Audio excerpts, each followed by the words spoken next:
Welcome to the Predictable Revenue Podcast, where frontline sales leaders teach you how to build and scale an outbound sales team.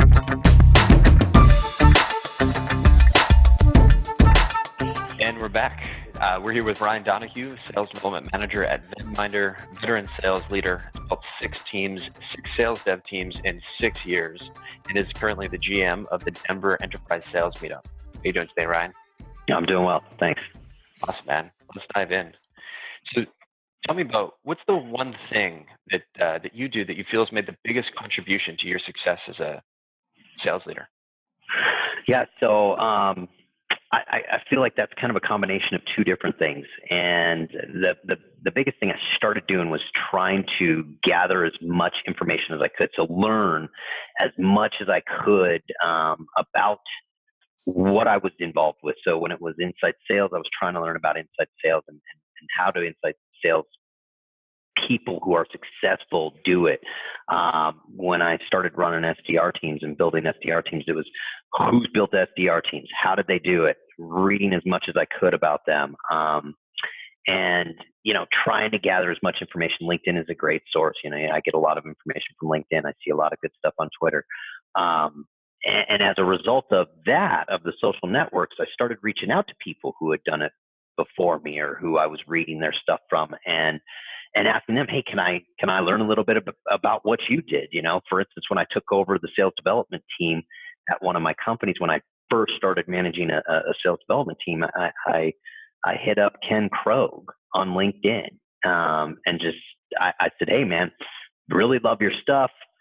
I love the posts you put out on Forbes and all that. And I'm building an SDR team or taking one over. And I know you guys have built a powerhouse over there at InsideSales.com.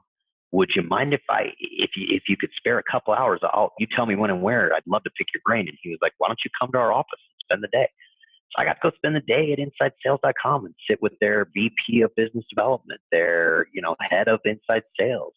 It was really cool. So the second piece to that question is number one, learning, but also networking and actually building up a network around me of very successful sales leaders and understanding what they do and taking little bits and pieces from them and applying it to what I'm doing at whatever position I'm in. So awesome. Yeah. Diving in on that learning piece, because we've all read the book. I mean, Aaron wrote the book.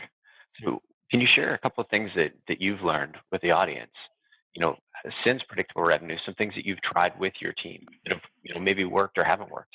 Oh, wow. Okay. So, I mean, look, it's funny because, I read Predictable Revenue a couple years before I even got to meet you, Aaron. Yeah, I think I've talked about this. And, you try to implement what's in the book. And, you read the book and I don't know how everybody else feels about this, but when I read the book, I was like, man, this is like step by step what you got to do. This should be good. No problem. And you start trying to implement that. And man, I'll tell you, the devil's in the details. It's exactly what you guys told me when we first talked. You were like, the devil's in the details. And I was like, yeah, you're freaking right. It's hard. and to get it to work and be that fine-tuned machine, if you miss those minor details, it can throw a big wrench into the problem. It's like not putting the oil in an engine after you've got it all put together and you go to start it and it seizes and it ruins everything, So, actually, what kind of design? What kind of detail? Like, hiring the wrong kind of person, for example. Well, hiring the wrong kind of person can definitely hurt you. I don't think it matters where you are, but some of the details that I figured out were like one of the biggest ones that I've dealt with recently is when you build out this process and you've got it actually going along pretty good. You're seeing the conversion rates that you want from your team. You're seeing the conversion rates around response rates, call connects, things like that. And they're actually working their way through the process. So, our process is my rep's goal is to set up an Are We a Fit call, a qualifying call, and then qualify the contact and move them to a discovery then demo. And when you don't have a process on the other side that coincides with that, like, okay, when is the opportunity created? What's the criteria for an opportunity to be created? Because that all ties as well to certain other areas in the sales development world. So for instance, my reps, they're comped on opportunities created. And if we don't have a specific criteria around when an opportunity should be created, well, I can't really tell them when they're going to get that commission. Mm-hmm. So you've got to have other pieces in the puzzle mapped out and followed to really make the whole thing kind of meld together. That's just one thing it's top of mind because that's what I've been going through recently. But there's lots of other details around. How do you? Yeah, it's easy to just say, "Here's a script." Okay, here's a script. I want you to learn this. I want you to do this. This is the flow. This is how you want it to go. But there are still people who will just take a script and they may not sound scripted, but they'll enunciate words in the wrong place, right? And it's like, why would you do that? But as a leader, you're thinking, well, everybody should know that. It's not something to be obvious, right? It's not something that you think you should have to work on or train on, but it really is. And if you don't catch that as a leader early on, because you're not listening, because you got 10 other reps that you're trying to help, and you're building these processes, and you're doing all this other stuff and tracking and all that, and you're not listening enough to your reps, you could have one rep who's been doing that for a month and burned through 3,000 contacts, and you're like, shoot, I didn't catch this before.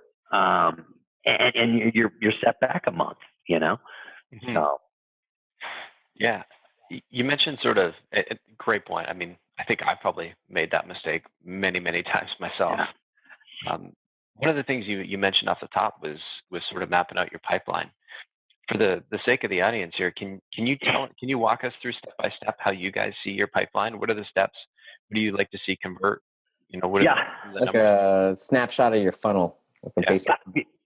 Yeah, so we call it our waterfall. All right. And so with our waterfall, it starts top of the funnel and works all the way down to close won, close lost. And so the top of our funnel is contact uploads or contact, the first beginning of the workflow or the cadence, whatever you want to call it. So my reps, their goal is to upload 60 net new contacts per day to begin a workflow on or begin a cadence on or whatever, a sequence, whatever you want to call it. And so it starts right there with tracking how many they're actually uploading every day. Then it goes, and depending on the workflow or the cadence, their first step is either a call or an email. And so we start tracking that first step down. So, how many emails were sent, how many replies were received, how many calls were made, how many call connects, what's that ratio? And we track it from there. Out of the emails that were replied to, how many are we a fit calls were set from that? Out of the calls that we made and the connects that happened, how many of those converted to an are we a fit call? And then, it goes, are we a fit call to demo, discovery, then op created. So the way our process works currently, and things are always subject to change, but currently the way our process works is the sales rep creates the opportunity after the demo if they feel like it's an opportunity, and they're going to continue to work that. Okay. So, and then from there on, it's, sales, they track what they want. And then, I obviously track things like closed won, closed lost, what's our closing percentage from demo executed, what's our closing percentage from AWOF executed, that kind of stuff. So I hope that kind of helps frame that for you. Yeah, it definitely helps. So top of the funnel, you're adding in new contacts.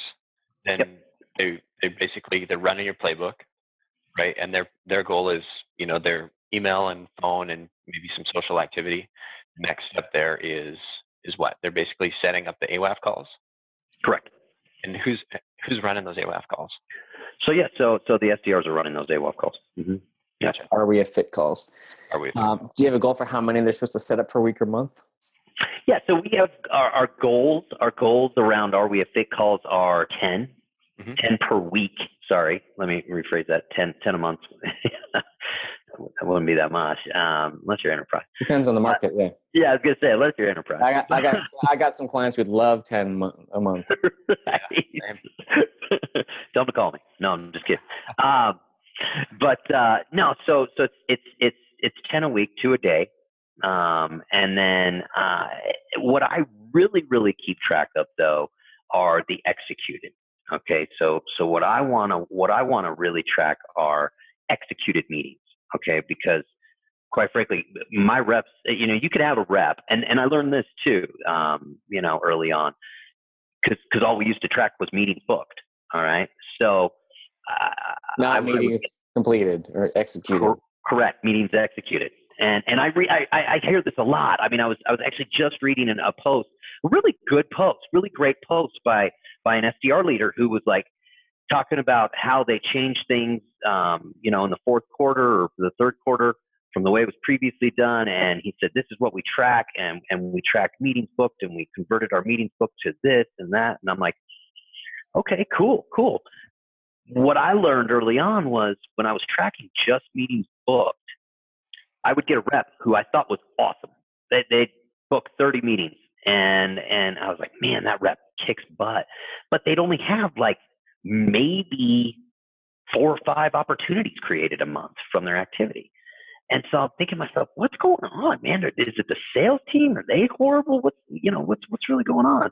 So when I go back and I start talking to him, I'm like, well, how come you only got 5 ops? And he's like, well, out of 10 calls, that's 50%. And I'm like, what do you mean out of 10 calls? And he's like, well, I had 10 meetings that ran.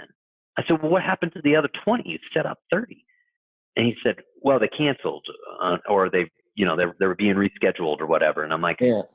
Wait a minute. Okay, so let's look at this then. So then I started looking at the whole team. And what I realized is that we were actually at a 40% execution rate from meetings booked to meetings held, meetings executed. And so I was like, shit, that's a huge problem. So what we did is, and I don't know if you want me to talk about how we kind of addressed that, but let's do it. Cool. So what I did is I said, okay, let's figure this out. All right. Cause we got to drive that execution rate up, because obviously the more people we talk to, law of averages, it's just going to turn into more ops. So what I did is I started listening to my reps and listening to how they were actually booking these meetings. Okay. And what was going on. Remember, were most being booked over the phone, over email, or like 50-50, 80-20, one way or the other? So at the company I was at, what I'm referring to right now, this was at Agility. So we were mainly phone. It was just strictly phone at that point. All right. And so it was all through phone, really. And so that's why I started listening to their calls and actually getting in a room with them, because we weren't recording calls or anything like that at that time either. So I would get in a room with them and listen to them booking these appointments. And what I realized is they were, when they got somebody to say, yeah, let's set up appointments, they'd be like, all right, great. We'll talk Tuesday at 2 and I'll give you a call then. Talk to you later. Thanks. Bye. And they're just like, I got to get off the phone. I got to, yes. Yeah. They're like, oh my God. So I started thinking about, I had that problem, actually, that exact same problem when I was an inside sales rep, and I did my own prospecting and hunting, taking it all the way through the cycle. And what I learned really, really early on was, number one, you got to send out an invite. It's got to be a meeting. It's got to be on a calendar. I mean, everybody does that nowadays. But number two was, how are you structuring that invite that's going to come out to that person? How are you letting them know? And what are you asking them to do? Because if you're asking them to accept the meeting, great, okay, they said yes to doing the meeting. But then what are you doing with that? And so what I started training my reps to do is, hey, look, when they say yes, you say, okay, great, I'm looking forward to it. What I'm going to do is I'm going to shoot you an Outlook invite for our calendars, or a Gmail invite for our calendars. Because I got to tell you, if I didn't have it on my calendar, I would forget what I'm doing tomorrow, because I live and die by my calendar. So could you make sure to hit accept when that comes in? And what I would try to do is actually send it while I was talking to them so that I could say, hey, it should be in your inbox now. Can you check that out and just go ahead and hit accept so I know you got it? And then we'll talk from there, okay? And so what I did with my reps is I created an incentive the next month. And the incentive was, I forget what the numbers were exactly, but whoever came to me and could show me the most accepted invite emails, because, when somebody accepts your invite, you get an email back saying they accepted it. So whoever could come and show me the most accepted emails from their invites going out won.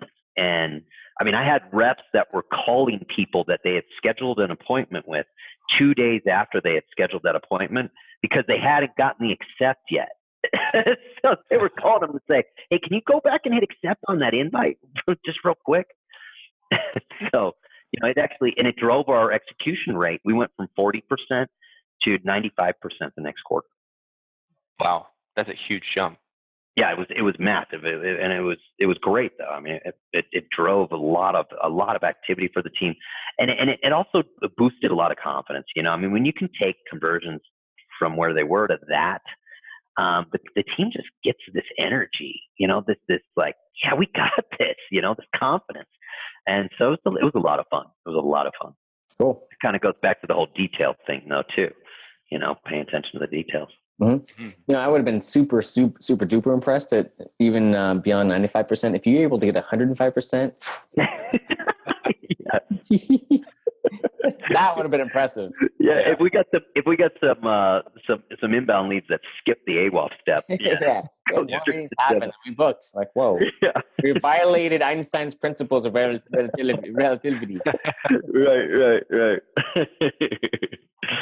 Yeah. So that's our AWAF step. So are we a fit call step? And then next we've started talking. We were talking before this call, before we hit record here, about this other step that you're thinking about bringing in that you've seen success in with other companies, because your step goes AWAF and the SDRs running it, and then right to a demo, and the SDRs are booking the demos for your account execs, right? Right. And we've seen this a lot. But can you elaborate on what are some of the risks that with that system, and what are some of the things that you're thinking about to sort of mitigate those risks?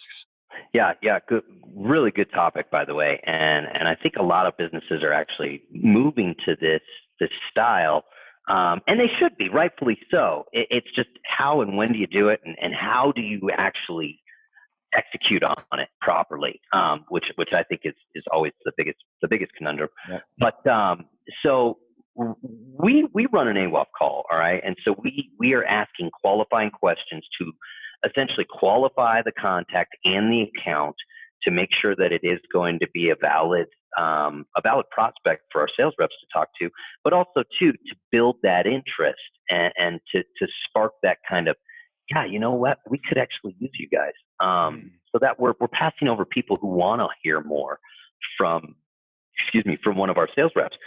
So when we're running that, we're feeding that information to the sales rep prior to their demo call. Now, what the sales rep still has to do when they get on that demo call is still dig a little bit deeper and do some more discovery on their end, to really gather the pain points properly and make sure they've heard it right so that they can address those. Well, what ends up happening is you get a demo call that half of it's done doing more of a discovery call, like a more of an even higher in-depth qualifying call, and then you miss half the time to actually perform the demo. And then if they do run the demo, it's not customized, it's not personalized to meet that prospect's pain points. Which really, if you're creating value for the prospect, you're going to fix their problems, not just preach about how wonderful and great all of the things your company can do. Because guess what? They might actually do some stuff right over there. And the stuff that you provide, they may not need. Let's just face it. They may not need some of your shit. So don't be offended by that. But what you want to do is make sure that you can actually fix the problems they do have. And so what we started doing is actually setting up discovery calls and demos. So what we're saying to the clients at the end of the Are We a Fit call is, hey, thank you for answering those questions. And I love the questions you had for me. Really helps us understand your business a lot better. And just from what I could gather, it seems like you'd be a really good fit for us. And also we'd be a really good fit for you guys. So what I'd love to do is schedule a demo with one of our, financial experts who can actually dig a bit deeper into your environment and really kind of talk to you about what's going on with in regards to your industry. And they say, okay, yeah, that sounds like a great idea.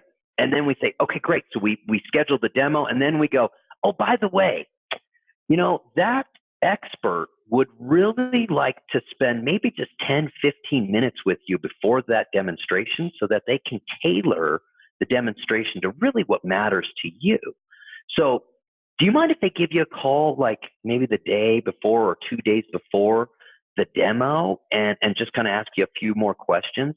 And most of the time they say, yeah, that's not a problem. And so we actually schedule that as well. So we say, okay, well, what day would work best? Is Monday at say 2:00 Central? Does that work good for you? And they go, yeah, that sounds great. Okay, we're going to send another invite for that day. It's just going to be a 15-minute invite. And the expert I'll be on the call to introduce the expert, and you guys can go from there. So that's what we've been doing, and I'll tell you, it's working cool swimmingly. It's going really, really cool. Now you get what you kind of run into is especially in the sales world where they're like, well, that's too many touches. We're having too many touches for these people, and we're having to make them go through this big process. And hey, look, if somebody's willing to go through that, then they're interested in your service, in my opinion. Mm-hmm. And if they're interested in your service, then you've got a real opportunity. And it's almost like trial closing too. If you trial close somebody to that next step, and that's just a scheduled call, and they say no, well, you probably don't have an opportunity. If they say, send me some stuff and get back to me in 2 weeks, that's basically saying kick rocks. See ya. So bottom line, is it working better than before? It is. Yes. So it is. The conversion rates are much higher. Yeah. This could be, I think it's a good sort of master tactic that could be highlighted, which is sometimes you want to do more touches because everyone, naturally people want to drive towards faster or fewer touches, but, and I've seen this too, sometimes you need to slow down. Sometimes you can speed up, but sometimes you need to slow down for the quality. Well, you're right. And you want to meet the buyer where they're at too. All right. So that's not to say if somebody comes to us and says, hey, look, and we're running the Are We a Fit call, the AWOF call, and they say, hey, look, we're interested. We just want to get pricing around this set of services or around your software. Well, guess what? We're going to set up that demo call, and we're going to let the account executive know they want to talk about pricing. Come prepared to talk about pricing. Mm-hmm. So it's meeting, and it's not saying, hey, you have to follow this every single time, and if they don't want to do this, then they're not a fit for us. Well, that's not necessarily true either. But you're right, Aaron. It is. It comes down to, is it working? And yeah, it's working, man. So cool, man. So. That's really good to hear. Can we? Do you mind sharing some of the questions that? So we've got the Are We Fit call, we've got a discovery call, and then a demo. Yeah. So what type of questions are you like? Can you give us some examples of the questions you're asking on your Are We Fit calls?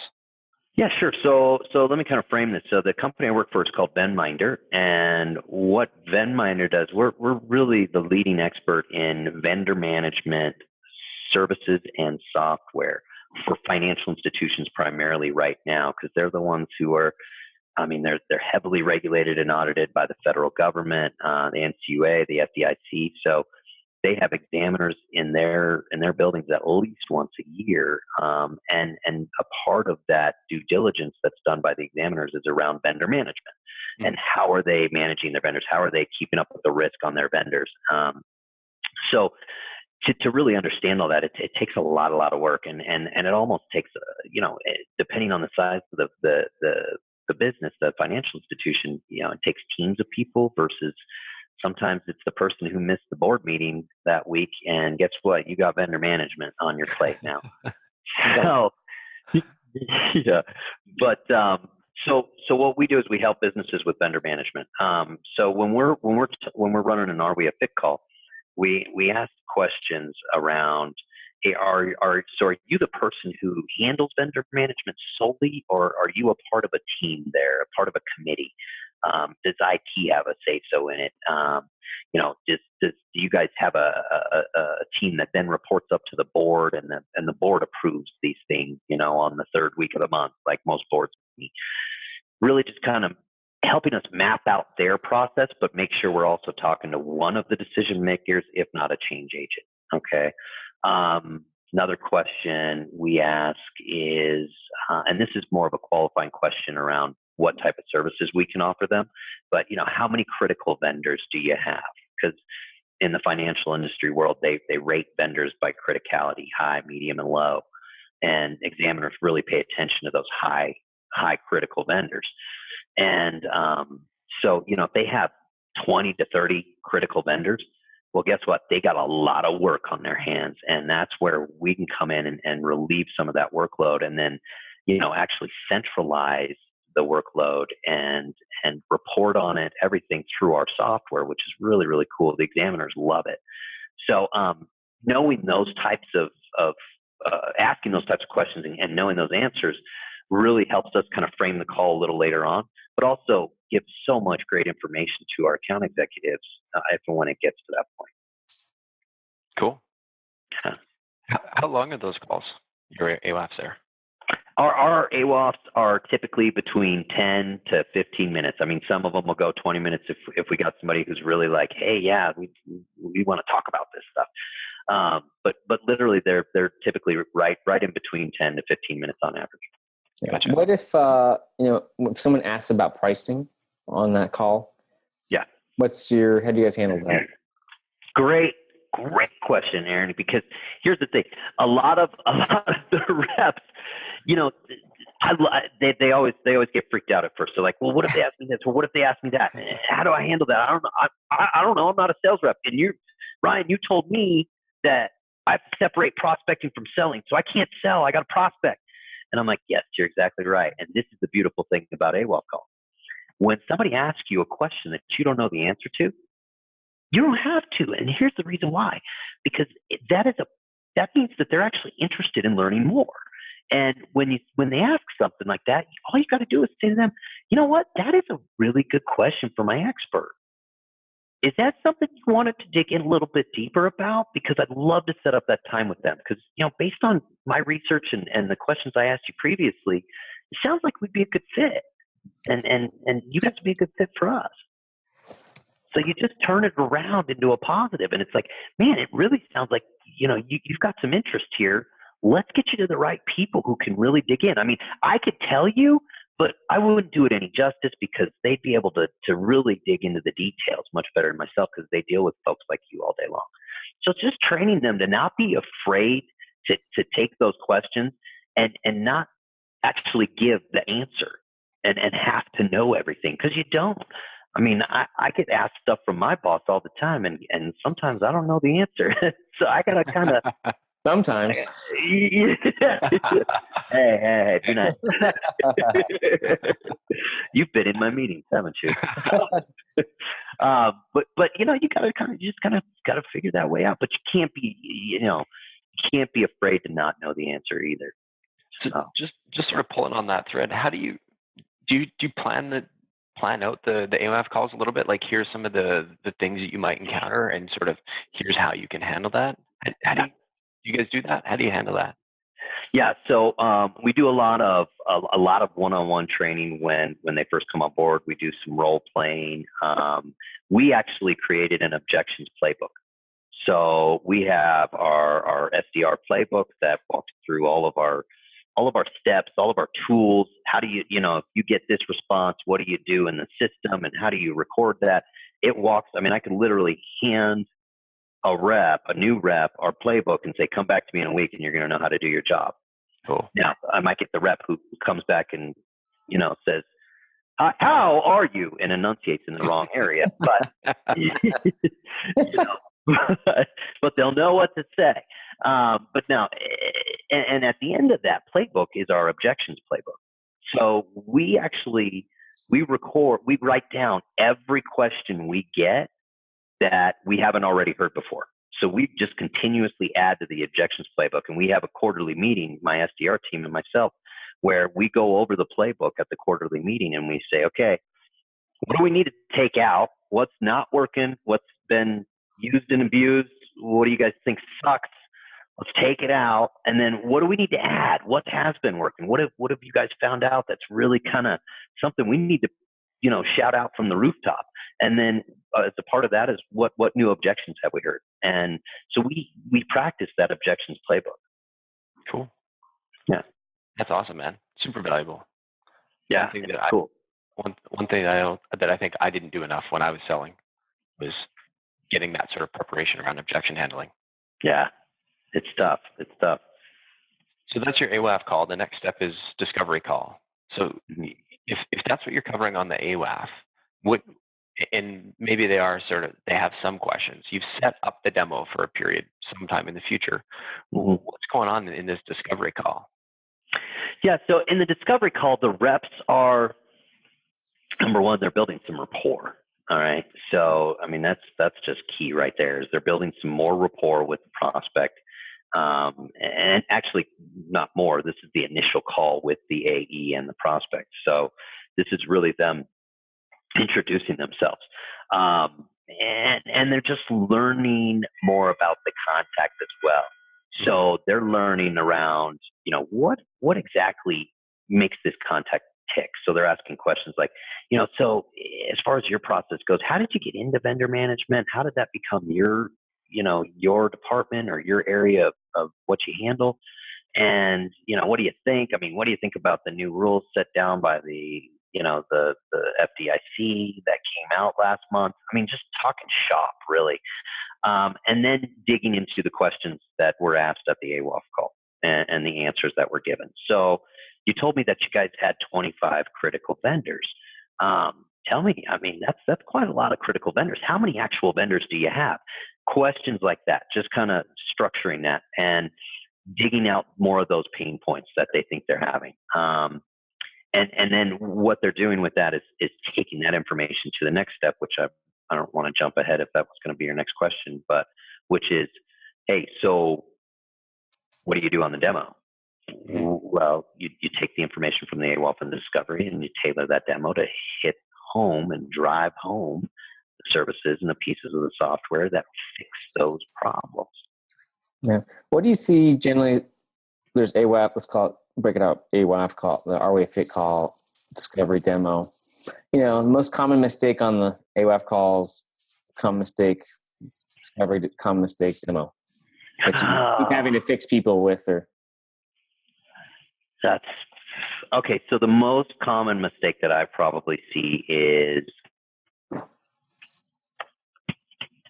not taking the answers that they're given and digging just a one step deeper.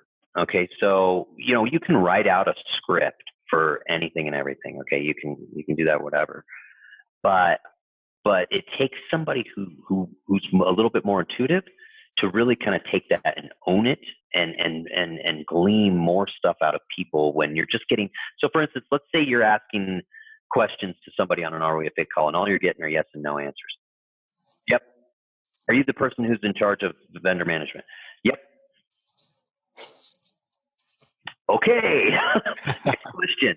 You get the reps that go, okay, next question. And it's like, well, when I hear answers like that, I want to dig a little bit more and just ask, one more question around that. Like, okay, great. So you handle it. So does that mean that there's a team involved that you report up to that determines how you guys, figure out your process, or just to try to validate what I heard and make sure that I'm getting the correct thing?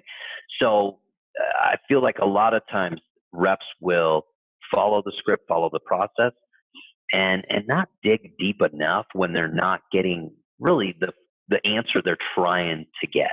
Does that make sense? I mean, it's kind of hard to explain, but I feel like there's a piece where as a manager, I have to train my reps to try to dig a little bit more, because we're gathering information here to try to help the sales rep turn this into a deal and get it closed. And if we're not getting enough information for them, then we're really not doing that justice. I hope that makes sense. Yeah, I gotcha. Yeah. It does. Where I say, scripts and templates can be great to train people, but then at some point they have to let those go and not be dependent on them and be able to think for themselves. Right. Yeah. I tell my reps, look, the scripts are a blueprint. Okay. Until you can actually say this on your own, don't deviate from it. But I want you to use your intuition, use your common sense that's going on up here. When you hear an answer that doesn't sound right, ask them a question to verify.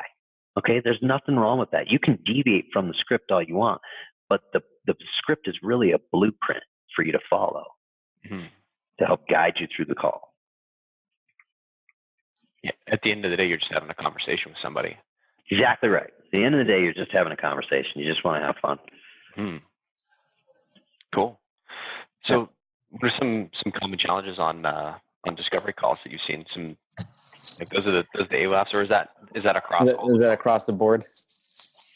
Honestly, that's across the board. It's completely across the board. I hear that a lot, even in demos. A rep will take what they hear from an Are We a Fit call from a discovery call, and going back to the discovery call, a rep won't ask enough questions to help them be able to formulate that demo to really key in on certain pain points. So then it's just a demo on everything Venminder does. So the same thing goes with demos. If you're presenting on something that you think is a pain point and they go, yeah, honestly, we feel like we kind of got that covered. Shut up, quit talking about it, move on.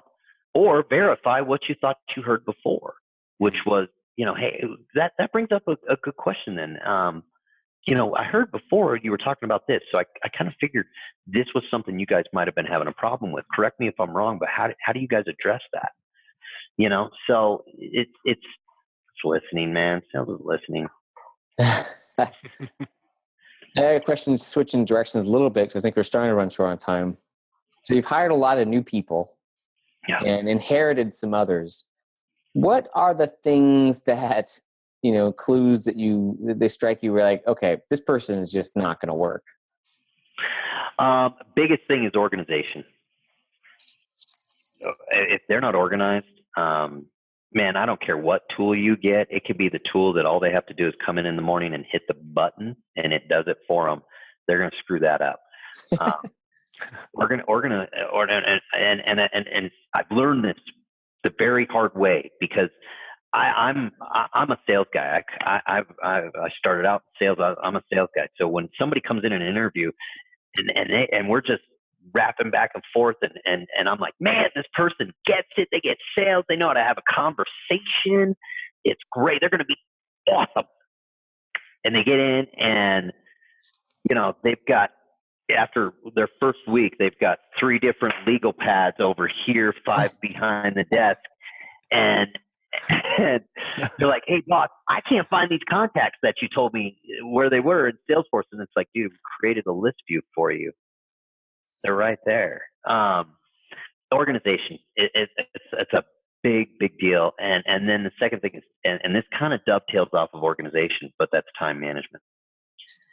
If you can't manage your time as an SDR, then you're gonna get, you get this ADD, OCD thing going on where you can't focus on one thing because you've got too many things going on in your mind that you think you have to handle, and then your day's gone, and you're like, what the heck did I do today?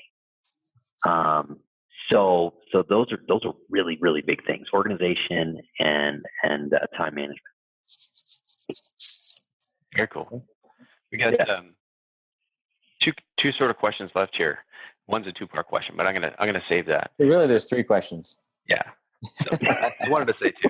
Sort of like you're booking the one meeting, like, and it's actually 2 meetings. Yeah, just kidding. The hand on the doorknob trick. Yeah. While I'm on my way out the door, can I just right. 6 more questions here?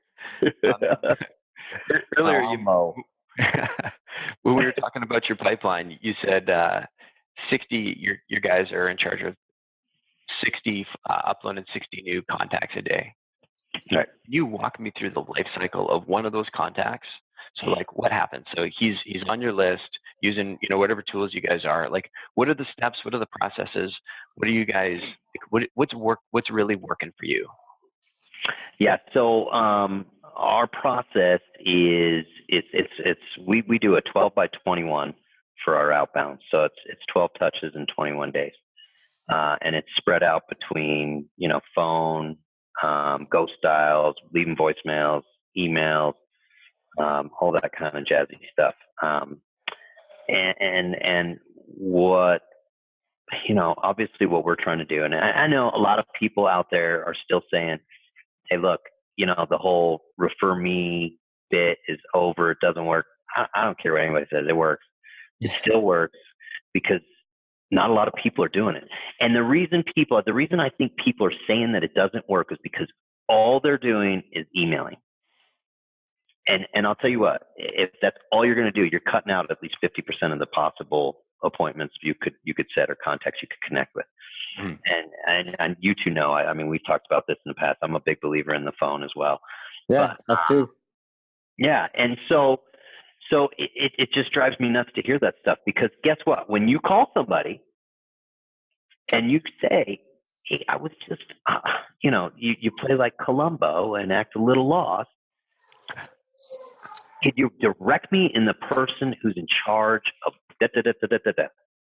And guess what? They're going to help you. Most people are willing to help you. They want to help. So what our goal with the beginning of our cadences is not so much to set the are we a fit call, is to get the referral. And that's where people miss the point. You're trying to get the referral to the right person. You want that internal referral, okay? Because that internal referral is almost better or just as good as a client referral or whatever, because guess what? That person works with that person, and you got referred to that. So to me, it's people are missing the point. And so what my reps, I try to coach them on, your job is to, number one, find out as much information you can about that company to make sure they're fit. Number two, get a referral. Get the referral. And then number three, book the appointment with the referral. Okay. So when you frame it that way, they kind of it relieves a little bit of that stress from them of, God, I got to set this many appointments. And it's like, okay, cool. Let's find out, is this company really worth it? Okay, cool. I talked to this person. She said they do this. She said, this is the right person to speak. Well, I got a referral. Okay, cool. Let me go to the referral. And so, I mean, that's number one. I probably just went off way on a tangent, so I apologize. Okay. But that's what we do, and that's what our process is, and what we want to have the outcome be of that. And of course, yeah, there's other things that come after that, but I mean, it's top of the funnel, man. If you don't have it start at the top of the funnel, it's not going to get anywhere else either. Mm-hmm. So just to give everybody an idea, you upload 60 new contacts a day. I'm assuming you either email or call them first?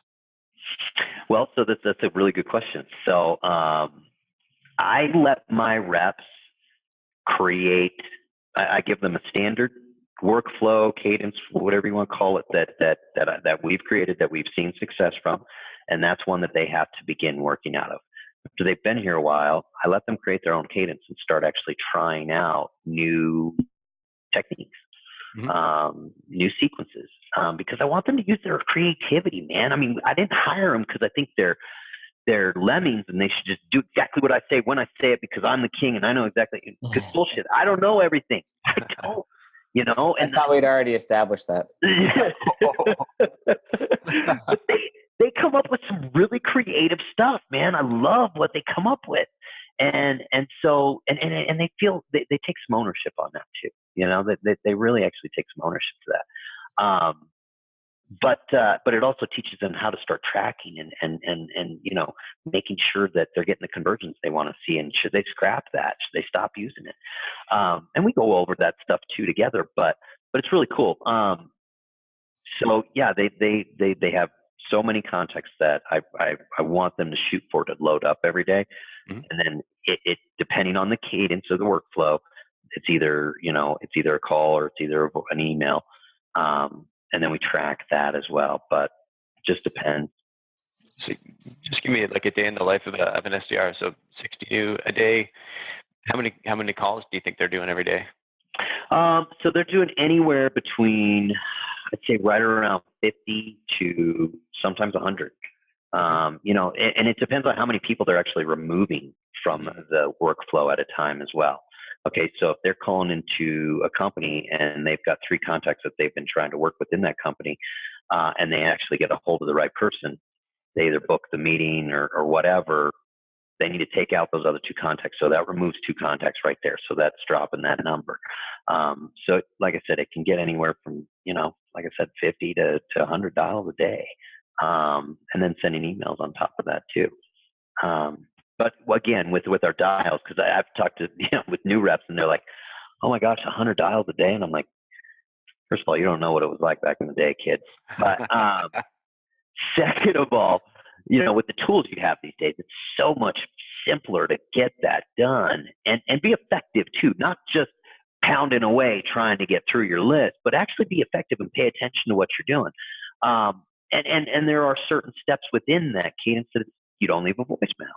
So guess what? You're cutting out time there. Okay.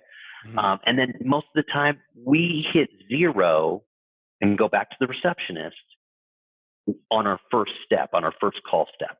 So after that, those secondary and, 3rd, 4th, 5th, 6th call steps, you don't typically have to hit 0 and go back to the receptionist. So there's a lot less time for those further down steps than just that first initial call step. Why do you hit 0? Oh, well, because unless you can tell me your data is 100% accurate every single time, then you better hit 0 and go back to the receptionist and make sure you got the right person or that you're reaching out to the right person, because you never know. And guess what? There might be 2 people. And you might be calling into that person, trying to get a hold of a lot of other people until you figure out who that right person is. So the one thing you definitely want to do, and this is a big thing, and I missed this earlier too. This is where I think a lot of people miss the mark in training new reps. And this is something I had to learn. You got to teach them to treat those admins and those receptionists like they are just as good, if not better, than the person you're trying to reach out to. Because if you're nice to them, when somebody answers the phone, an admin answers the phone and says, hey, this is Joy. How can I help you? Joy, what's going on? How's your afternoon? You got to be nice to them, because they get people that just treat them like crap all day long. I love the gatekeepers, because to me, they're fun. I had one gatekeeper one time. She transferred me to 20 executives all in one call.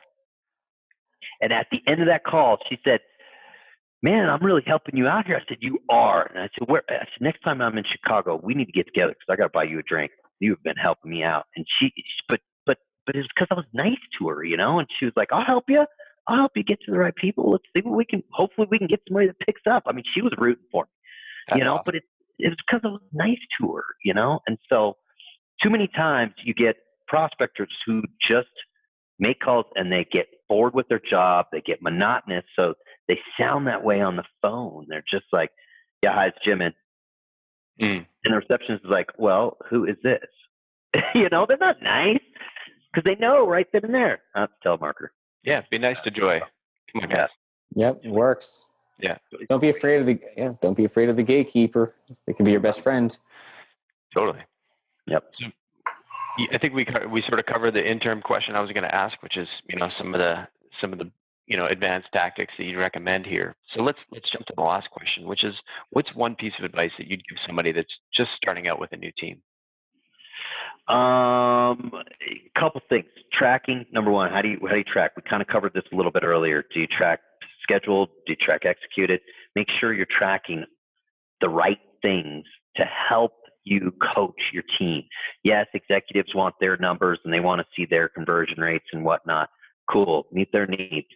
But the main reason you want to do tracking is because you want to help your reps. Because if you help your reps be successful, you're going to be successful. That's the big bottom line deal. The second thing is be a player coach. All right. I can't tell you, the teams, people want to, they want to, you want to lead by example. All right. When I started leading by example and started saying, hey, look, let's go make some calls together. Okay. You make a call, I make a call. You make a call, I make a call. And when they hear you, especially new reps, when they hear you actually, number one, get hung up on or get struck out, or actually set up a meeting, they go, wow, that was pretty easy, or dang, that person got hung up on too. The boss got hung up on too. and not being afraid of that, getting on the next call and being just as nice to joy number 2 as you were to joy number 1 who just hung up on you, you know? So being a player coach is such a big deal to me.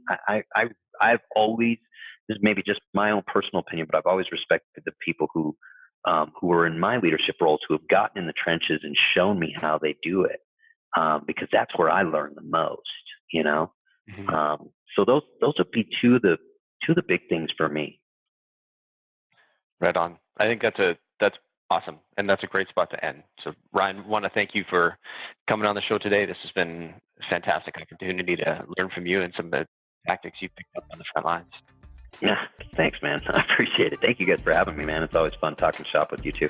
Yeah, thanks, Ryan. And we'll see you on stage at SaaStr in February. Woohoo! All right. Wait, that's a rock. All right, guys. Talk to you later. Have a good evening. Yeah, you too. Thanks. Bye.